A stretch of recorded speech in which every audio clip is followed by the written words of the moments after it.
Good evening from everyone here at GraveyardDance.com. Are you a music lover by any chance? We sure are here.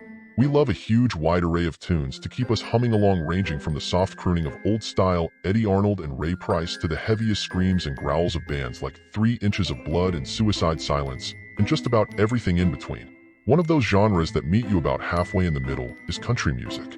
Yeah, good old country. Most of us here love a mixture of toe-tapping tunes that range from the 1970s to the late 80s, and a few that was well into the 90s.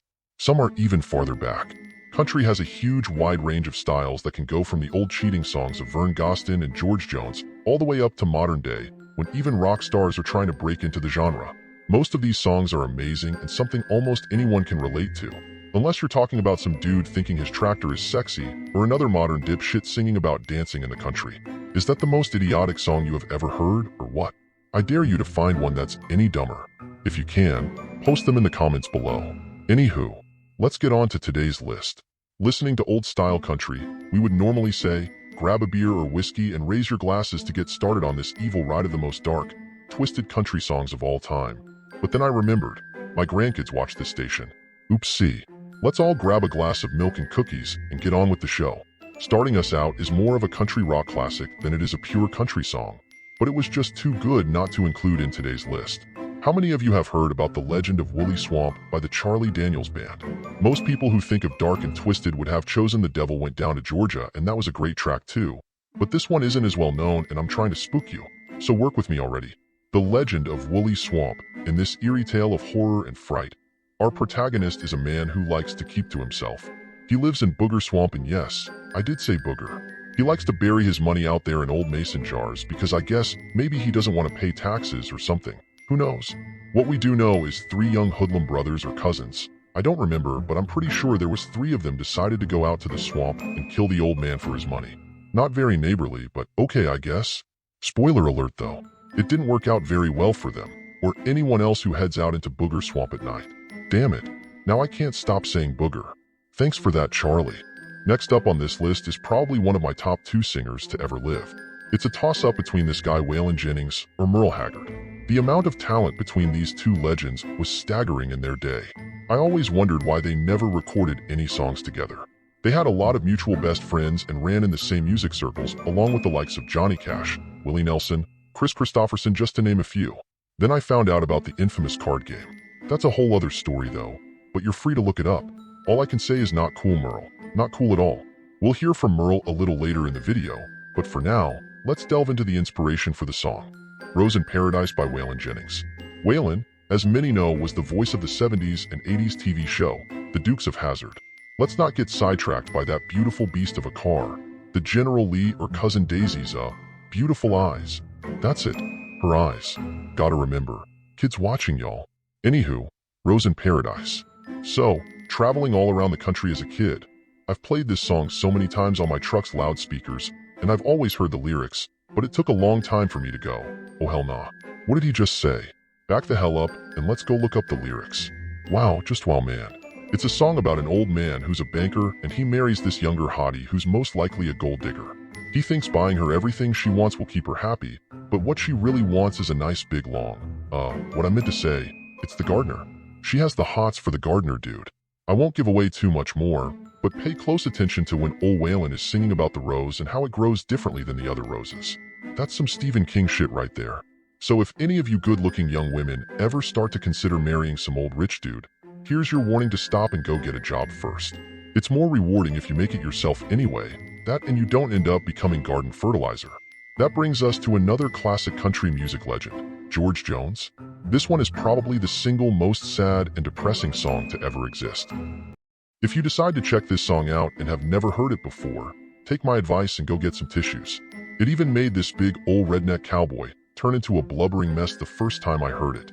Actually, it's a song that hits really close to home because I've come strikingly close to being in the exact situation this guy was in. In the late 70s, songwriter Bobby Braddock wrote this song and didn't really know who he was going to pitch it to.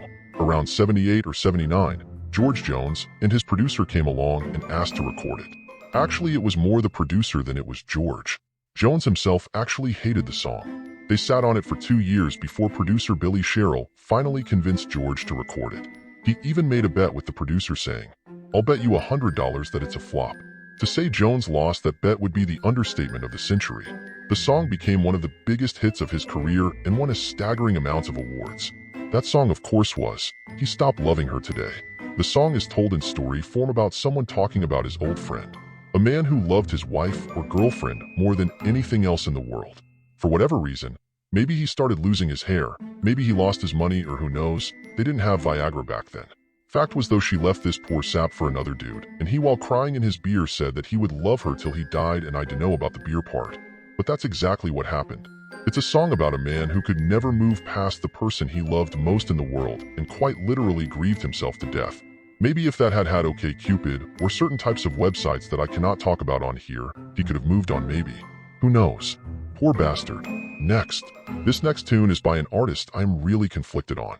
I know we all sin differently, and we've all done some things we wish we could take back, but this guy laid down some crimes in his day that was just, whoa. At least he was accused of them anyway. I really hope the most serious one that we can't talk about here, but that is easy enough to look up online isn't true, because I really did love this man's music. He had so many great songs that could make you laugh, like Take This Job and Shove It. How many of you have ever wanted to say that to your boss, along with a few other choice things too? I worked at Walmart. I came dangerously close to holding a manager down and writing this on his forehead with a permanent marker once. Then he's had songs that will make you cry like the song Old Violin. Seriously, no matter what kind of music you listen to, you should look a lot of these gems up and share them with your friends. They're so much better than the typical bong-bong rippity-rap bullshit being played today.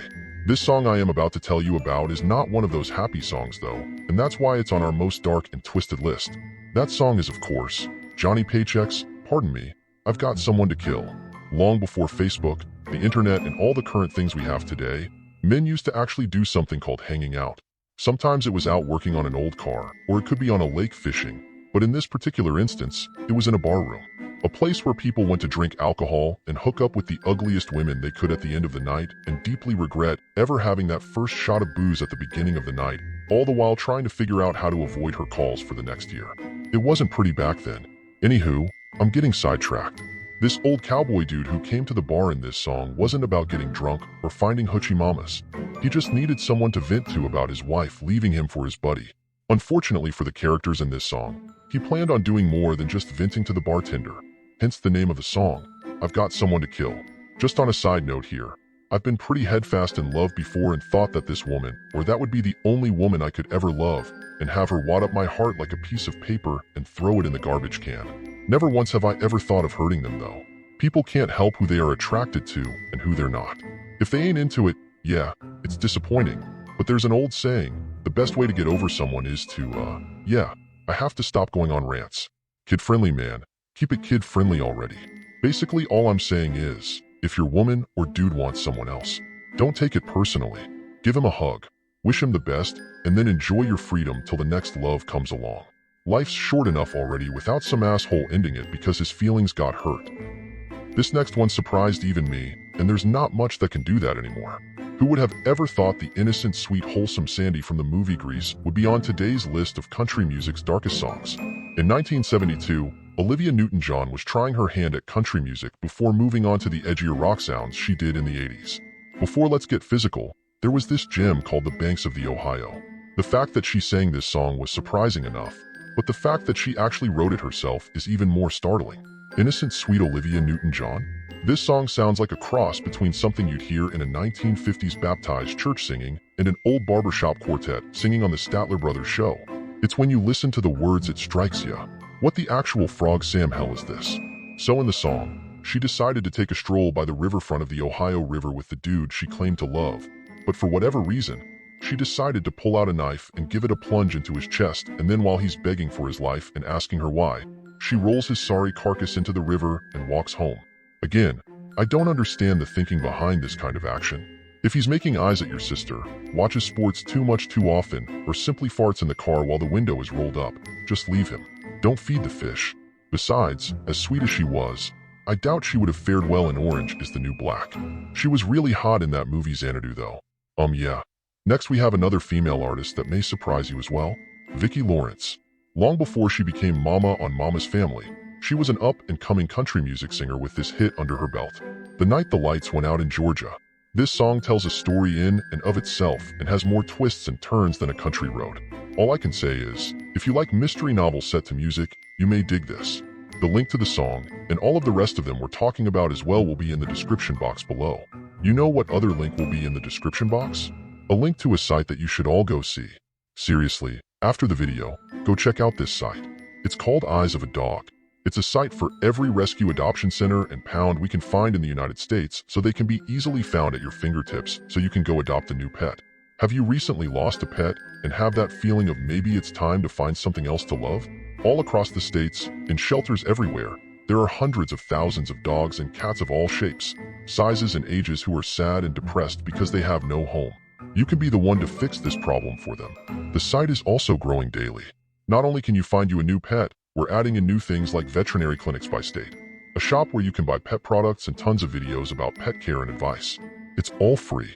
There is no sign up, so check it out. eyesofadog.com. Back to the dark country songs of the past. This one goes all the way back to the wholesome 50s. Long before Marilyn Manson and bands like Cradle of Filth, music's most shocking thing to happen in these days was maybe Elvis shaking his hips and getting banned from showing it from the waist down. It's not like he had his junk out or anything. The dude was just shaking his ass, and they considered that shocking in those days. I would have loved to have been a fly on the wall of most people's homes when the old-time radio show filled with southern gospel songs and good, clean, wholesome country first began to play this song. Even today, I find listening to the Louvin brothers song, Knoxville Girl, I'm uncomfortable at best. This coming from a guy who sat through countless hours of Hallmark movies with my wife, till I wanted to run and jump through the window to my freedom. Yeah, this song is even worse than that. The song almost sounds like a cross between bluegrass music and the oldest country music from the 40s or 50s that you could think of. Hearing the song and not paying attention to what was said, you'd never guess the darkness they were singing about. Basically, some dude is engaged to his sweetheart, they decide to go for a walk. Much the same way Olivia Newton-John did earlier, and has a change of heart about marrying her. He could have gotten out of this wedding really easy by simply breaking up with her. If he didn't want to hurt her feelings and have her leave him, he could have constantly talked about his ex, left skid marks in his tighty-whities. He could have even been a male chauvinist pig and gave her a list of chores that are quote-unquote women jobs. She'd have bailed faster than a hooker at a church service. But no, he had to go and do the deed. Of course you know what that is. He killed her. What an asshole. Nuff said. Next we have a band who came out in this fun song about killing an abuser. You'd think with a song about murdering some dude and rolling him up in a tarp and disposing of his body, the song would have a sad, somber, or even morose tone, but not when it comes to the Dixie Chicks, or if you're talking about them now, they prefer to just be called the Chicks. Either way, you can't help but laugh and smile when you hear this song. Did he deserve it? Probably. Do we recommend those types of actions here at graveyarddance.com? No. There are other ways of getting a dude to stay far away from you. Chew with your mouth open. Constantly talk about your ex. Stop shaving certain areas. Find out who he's voting for and put his opponent's bumper sticker on his truck and constantly invite your mother over. You won't have to worry about him stalking you because he will be running from you at full force. No need for violence, chickies. Oh yeah, and if your name is Earl and your woman starts playing this song, be nice, dude. Really, really nice. Or like we said, run away. Far away. We have another song here about jealousy gone too far. Most people who are country fans either absolutely love Garth Brooks or they really, really hate him. I have a couple of songs I like by him, like The Dance, That Summer, and there's probably another one, but I can't think of it at the moment. The song we're about to talk about isn't one of them though. Call me old-fashioned, but I just don't dig violence against women. Not even cheating lying hoes. Papa Loved Mama came out in the 90s and was a staple on country radio, just like just about every song he released. It was like this guy could fart into a flute, and it would become #1. It was annoying as hell, really. I could call the local radio stations and beg and plead for them to play Merle Haggard, Waylon Jennings, and Vern Gostin, and they wouldn't. But they would play this song 800,000 times a freaking day. Anywho, it's about a truck driver who works over the road, and he's married to a hottie and they have kids. Dude's jealous and mom's a lying hoe who waits for his call, and then she leaves the kids at home to head to the nearest no-tell motel. Apparently daddy isn't as bright as most, because if he had been, he'd have thought about crashing his semi-truck into her hotel room where she was with her lover boy. Yeah, he got his revenge. But did he take a moment or two to step back and think about what it would do to his kids who would now grow up to not have either parent? Guys or gals, let this video be a way to make you think before you do something stupid. Walk away. Don't run him over with a semi-truck. Finally, we come to one of my favorite country songs ever, Cutbank, Montana. I love the music itself to this song. It starts out with an old-style mandolin and just has this relaxing country old-style vibe as Hank Jr. starts to tell you the story that's apparently set in 1894. He mentions the year of 94, but also mentions guns and horses, and the story itself sounds rather Old West, so I'm guessing 1894. Regardless, the story is about a woman who leaves her abuser and hops a train to Cutbank, Montana to live in a tiny cabin with the man she truly loves and feels protected by. You'd think, or at least hope, it would be one of those happy ever-after stories. But then again, if it was, it wouldn't be on our list of dark and twisted country songs now, would it?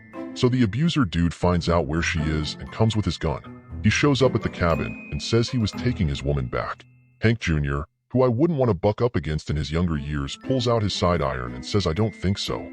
A shootout prevails and Hank shoots the abuser dude, but not before the abuser dude shoots at High Woman. He didn't hit her, but his bullet starts a fire, probably from hitting a kerosene lamp or something, and she ends up dying in the fire that resulted from all the drama. Now Hank was left alone without his woman, but it gets even stranger. People who visit the site of the fire often hear the screams of the woman dying in the fire and reports seeing her ghosts. Was it a true story or based on one? I truly hope not. Who would want to keep repeating something like that forever for eternity? It just goes to show you, if your partner leaves, just be nice. Nothing ever good comes from revenge. I mean, you could however watch last week's video about witches and learn that itchy butthole curse, but what if it came back on ya and you were constantly walking around digging at your own ass because it came back on you? See what I mean? Repeat after me. Live and let live. Speaking of living, you ain't really lived till you get your hands on some of our awesome merchandise.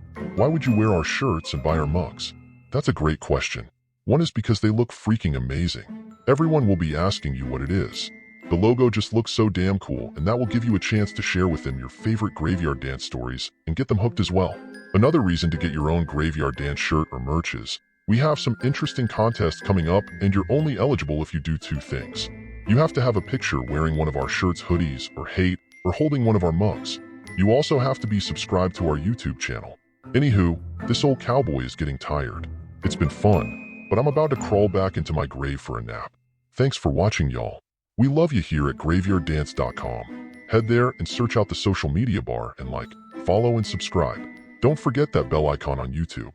That's totally important to ring as well. Till next time, thanks for your support. We love you all.